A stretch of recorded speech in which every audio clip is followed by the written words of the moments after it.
Bueno, está en línea el diputado provincial Luciano Bugallo. Luciano, buen día, ¿cómo te va? ¿Qué tal? Muy buenos días. ¿Cómo Bien, andan? bien, acá Gracias por estamos. llamar. Bien, bien. Afortunadamente, debo decir, en este momento, como no tengo campo, pero tenía el otro día, me pasaron comunicaciones entre propietarios de campos de acá de la zona, partidos muy próximos a Mar del Plata, y la situación que describen todos es absolutamente dramática, pérdidas totales, ¿no?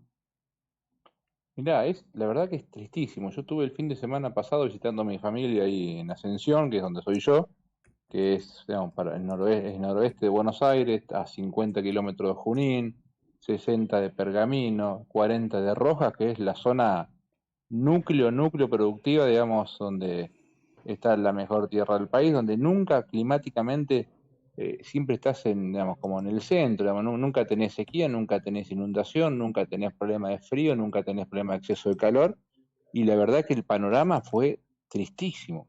Íbamos por la ruta, yo me acuerdo, digamos, por ahí va la gente que, ahora con el tema de la siembra directa, por ahí hace rato que no se ve tierra, digamos, Ujú. en las rutas, y esto hacía acordar a la época que se hacía, que se pasaba el arado, dos discos, rastra, rolo, que generalmente se armó una polvadera tremenda, digamos, en los pueblos, y habla de la sequía, vos ves las banquinas peladas, amarillas, como si fuera que estás, no sé, transitando por la pampa. Ujú. Y esto uno lo puede ver incluso hasta en los patios de las casas. ¿Sabes? Estamos en una época donde a esta altura del año uno está cortando el pasto una vez por semana porque el pasto crece, avanza, y esto mismo pasa en el campo, digamos. No tenés pasto para los animales, los que hacen tambo tampoco tienen reserva de forraje, los fardos, digamos, los rollos para alimentar a los animales están más caros porque tampoco hay producción de pasto, digamos, en el norte donde provienen los rollos. El trigo, ya te diría, por encima del 50-60% ya se perdió. Por más que ahora llueva, digamos, lo único que evita es que la pérdida no sea mayor. Vos ves trigos hoy que tienen 10-15 centímetros que largaron la espiga. Digamos, el trigo tiene un proceso que primero tiene que crecer vegetativamente, que hace un montón de hojas, volumen, digamos, después larga la espiga y con esa cantidad de hojas genera fotosíntesis para llenar los granos. Hoy el trigo es una pajita que no tiene hojas, largó la espiga y no va a llenar grano, o sea que es nada. Ya le están Ujú. echando las vacas. Si esto sigue así de avanzar, que ahora viene la época donde se sembraría digamos, el maíz, la soja, Claro. el girasol, por eso se llama cosecha gruesa, no hay humedad para sembrar, entonces el panorama es tristísimo. Y por eso, bueno, hemos solicitado, digamos, hicimos un informe desde la mesa de agropecuaria de la coalición cívica pidiendo esto no solo al gobernador de la provincia de Buenos Aires, sino también al resto de los gobernadores, Perotti en Santa Fe. Ayer a la mañana, digamos, con la diputada de Checoin y con Maxi Abad presentamos también en la legislatura el pedido, digamos, para que se agilice de manera urgente la declaración de emergencia y catástrofe, porque hay que activar, digamos, el mecanismo que brinda la emergencia para contener esos productores para Ujú. que no terminen cayendo fuera del sistema. Sí, sí. Y Bueno, también alertando a mm, la política nacional, provincial y a los municipios y a los gobiernos municipales. Muchachos, el año que viene no hay plata. O sea, lamentablemente no hay plata. Entonces empecemos a ajustar y ver en qué vamos a gastar, ser eficiente, transparente y responsables porque sigue un año complicado. sí, bueno, viene, a ver, en muchos sentidos, esto me hace acordar a cómo fue el último año de Juan Domingo Perón en la década del 50, ¿no? Cuando Argentina llegó a consumir pan negro porque hubo una seca extraordinaria. Está bien, no estaba la tecnología que hay hoy, etcétera, todo lo que vos quieras, pero las condiciones son parecidas. Estamos teniendo todavía heladas en distintos puntos. Es la tercera, Sí, no, es tremendo. es el tercer año seguido de efecto niña, algo que no se había dado nunca jamás, o por lo menos no estaba registrado. Así que la verdad que el tema es delicadísimo porque el impacto sobre las finanzas externas del país va a ser brutal. Tal cual, y eso va a poner en evidencia cómo, lamentablemente, digamos, en nuestro país es 100% dependiente de la producción agropecuaria. Un año que te va mal, como productivamente, te va a golpear en la economía de todo el país, no Ujú, solamente el ujú. productor agropecuario. Porque Sí, hoy, sí. digamos, hablar de una pérdida, pongamos, siendo optimista, del 50% de la producción de trigo, ya te está hablando que no solo no te va a quedar un saldo para exportar, o sea, que no van a entrar dólares, que no van a entrar divisas, sino que hoy vas a tener que estar pensando en importar trigo para poder garantizar, digamos, harina y pan el año que viene. Si no podemos sembrar maíz, soja, estamos hablando que va a faltar, digamos, lo que es para alimentos y aceite el año que viene, lo que es para alimento balanceado para los animales. A su vez se agrava, como dije hoy, digamos, porque no es solamente la agricultura, el ganadero que tiene que producir pasto para alimentar los animales, para fabricar carne, o el tambero digamos, que produce leche, tampoco tiene pasto y no va a tener balanceado.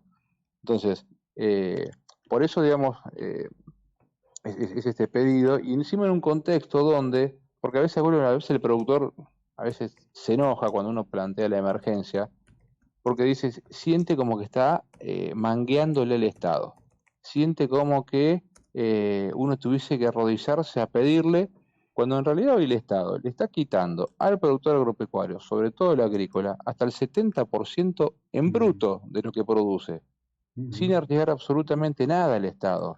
Y con el 30% el productor tiene que pagar alquileres, insumos, contratar, comprar maquinaria, reparar la maquinaria, vivir.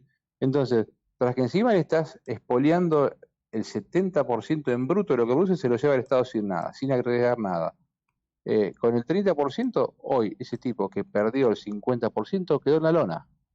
Entonces, si el Estado decide, digamos, el Estado, el gobierno en realidad, decide ser un Estado presente y ser un socio, macho, hay que ser no solamente socio en las ganancias, en las épocas, digamos, de las vacas gordas, sino también aparecer cuando tenés que estar y acompañar en las épocas malas, porque si no, digamos, o sea, nos toman de, perdón, de estúpido. Bueno, sí, de estúpido nos están tomando hace bastante rato, en líneas generales, ¿no? Uno ve la no agenda del presidente en el día de ayer, convoca una reunión de gabinete, la mitad del gabinete no va, no hay agenda. Ayer no tenía actividad el presidente, por ejemplo, ¿no? Es, Es un estado, digamos, es un estadio de última ratio. El tema es que, claro, bueno, falta un año y tienen que tomar decisiones. Ahora, se está discutiendo fuertemente el presupuesto nacional en el Congreso, ¿no? ¿Qué pasa con el presupuesto de la provincia de Buenos Aires? bueno, en provincia también está en discusión, digamos, todavía no está el proyecto final, digamos, del Ejecutivo, y lo que esperamos es que sea algo totalmente distinto a lo que se discutió en Nación, donde ya tenemos, ya hemos, incluso como elección cívica, ya estuvimos analizando el proyecto de Massa en su momento, y son proyectos donde te plantean un escenario que ya te están mintiendo. A vos si hoy alguien te dice, mira, vamos a hacer un presupuesto para un año que proyectamos un 60% de inflación, vos decís, me están tomando de estúpido y me están, pelotudeando y mintiendo en la cara. Yo no puedo votar eso porque, digamos, si vos me estás diciendo, bueno, a ver, ¿por Sí. qué proyectás 60% de inflación? ¿Qué estás haciendo hoy para frenar la inflación y que baje del 100 al 60? No estás haciendo nada, entonces me estás mintiendo.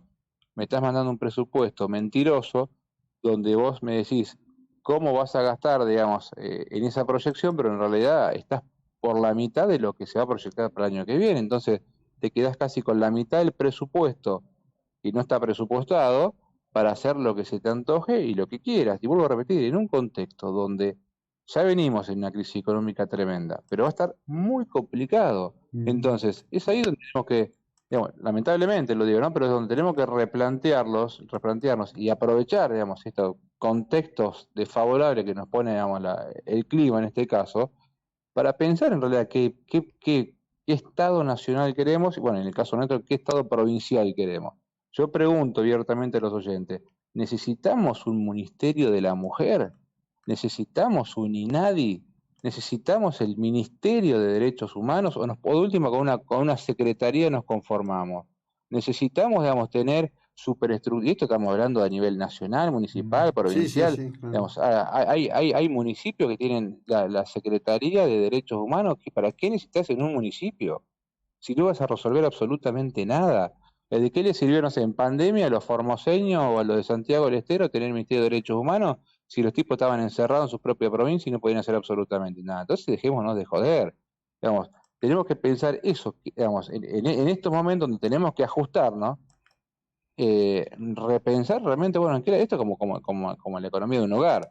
Si el matrimonio, los dos trabajan y uno se queda sin laburo y sabe que vas a tener la mitad de los ingresos, automáticamente empezás a ajustar. Dejás de tomar el vino caro, o dejás de tomar vino, dejás de tomar la gaseosa cara, pasás al agua o al jugo, digamos. Y el Estado tiene que hacer exactamente lo mismo, no podemos pensar seguir viviendo en el derroche y en la fiesta. Sí, bueno, ahora Eh, te traigo de vuelta a lo provincial. En este año el gobernador consiguió fondos para crear en cada distrito lo que llaman casas de la provincia. Algo absolutamente innecesario e inútil. Esas son, por ejemplo, cosas que habría que empezar por recortar del presupuesto provincial, porque... Mira, yo tengo la satisfacción de eso haberlo votado en contra. Si bien el planteo que ellos hacían es, digamos, que la provincia en muchos municipios tiene gastos, digamos, en alquileres para oficinas públicas, digamos, tiene gastos exorbitantes y ellos hacen una proyección que en 10 o 15 años de pago de alquiler, esas construcciones se pagaban. Pero en realidad los hechos es que estaban queriendo armar y están queriendo armar municipalidades paralelas. Ujú. Que vos le pongas en un pueblo como Los Toldos, por ejemplo, porque estuve justo la semana pasada allá, que es en la cuarta sección, también cerca de Junín, que tenés un municipio que gobierna un intendente radical, que vos le pongas una casa de la provincia donde ponés toda la estructura provincial, digamos, en realidad estás armando una estructura paralela, que vas a tener los recursos de la provincia. O sea, ¿cuál es el sentido de eso? Aparte estamos donde hay, vamos, estar pensando hoy en un edificio público cuando en realidad con una aplicación quizás podés resolver los mismos problemas y con más celeridad y mayor urgencia. Digamos, estamos pensando un Estado para hace 100 años, cuando en realidad la tecnología va hacia otro lado. Hoy tenés bancos que no tienen oficina comercial física. No, por supuesto. Digamos, hoy tenés shopping, digamos, por así decirlo, como el caso Mercado Libre, que ni siquiera, o sea, vas al lugar físico. Entonces, estamos pensando un Estado como hace 100 años para atrás, cuando en realidad tenemos que pensar un Estado para adelante. Bueno, pero eso, digamos, todo eso que está haciendo, corresponde a un tipo de pensamiento, digamos. Esto de construir lugares, ¿no? De carácter unificado, donde está toda la presencia del Estado reunida, la verdad que es un criterio soviético. Es un modelo, Tal cual, justo es lo mismo, era donde vos tenías que hacer la mole de cemento para claro. decir esto es el Estado, acá está, digamos, pero digo, tiene que ver justamente con eso, con estar anclado a un pasado y no estar pensando en el futuro, hacia adelante. Y esto, si vos lo extrapolás a cualquier otro área de la política, de la economía, pasa exactamente lo mismo. Entonces, seguimos estancados en un modelo que te lleva al pasado en el sentido, digamos, que no avanzás. Ujú. Vos te fijás hoy, el resto del mundo digamos, está mirando para adelante. O sea, no sé, Argentina hoy está aplicando metodologías o políticas económicas que son del pasado. Digamos, control de precios, cierre de exportaciones, el desdoblamiento cambiario o los 150.000 tipos de dólares que tenemos. Eso en el mundo no existe. O sea, y no hablemos del mundo ni Europa, Estados Unidos. Miremos Uruguay, Brasil y Paraguay. Sí, o Ayer Perú. teníamos una charla nosotros donde hablamos de retenciones. No existen las retenciones en el resto del mundo y acá metemos retenciones porque supuestamente es para redistribuir la riqueza. En definitiva terminamos distribuyendo pobreza. En los últimos 20 años el campo aportó 200.000, pero escuchá esta cifra, Sí. en 20 años de acá para atrás, 200.000 millones de dólares. Yo te digo, ¿tenemos más pobres? No. Lo que tenemos es menos productores, mayor pobreza, mayor inflación. No cambiaste nada de la estructura, digamos, la estructura económica, Ujú. social del país y perdiste mercados. Brasil en ese mismo tiempo triplicó la producción. Uruguay hoy exporta más carne que Argentina. Ujú. Uruguay que es más chiquito que la provincia de Buenos Aires. Y lo peor de todo, Paraguay también. Y lo peor de todo que se hizo con recursos humanos y económicos argentinos. Ujú. O sea, la revolución agropecuaria brasilera, paraguaya y uruguaya la hicieron los argentinos. Entonces, che, y nosotros seguimos ahí, ¿no? Porque la redistribución de la riqueza, porque con ideas absurdas, Y en realidad tenemos más pobres, estamos más fracasados, perdemos mercado, y Argentina ya dejó de ser ese faro cultural, económico que era Latinoamérica. Hoy estamos rezagados en la última cola del vagón, del tren.